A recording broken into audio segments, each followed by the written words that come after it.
In this video, I'm gonna teach you how to reset stats in Peroxide. It's a very easy process, so make sure to follow along. In this video, I'm gonna give you easy to follow instructions on how to properly reset your stats in Peroxide. You will need to talk to a very specific NPC to do this, and if you are trying out different builds or you aren't satisfied with the current stats that you have, you will be able to pay 800 yen to get them reset. So, to find the specific NPC that you need to talk to reset your stats, all that you have to do is go over to this location. So as you can see, you will have the little gem shop, and you need to keep walking past it until you reach this alleyway. You can reach this general area by crossing the two bridges and going forward. You will see a lot of posters on the way, a lot of big buildings, and eventually, once you reach this gem shop, you just need to go forward to the left until you reach this tunnel and this alleyway.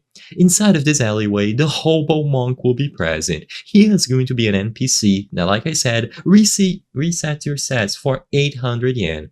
So this is the only useful thing that he is going to do. The other dialogue options don't really matter that much. So once you select, I want to reorientate my combat ability by talking to him, and then I am certain, you will be able to reset your stats. So all that you have to do is talk to him, choose the option to reorient my combat ability, and now you will be able to redistribute your combat stats like strength, vitality, and spirit.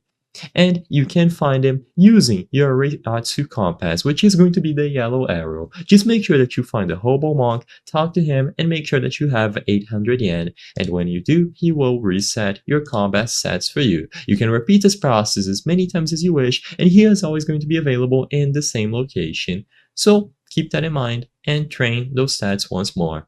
I hope I was able to help you on how to reset stats in Peroxide. If this video helped you, please be sure to leave a like and subscribe for more very easy tips. Thank you for watching.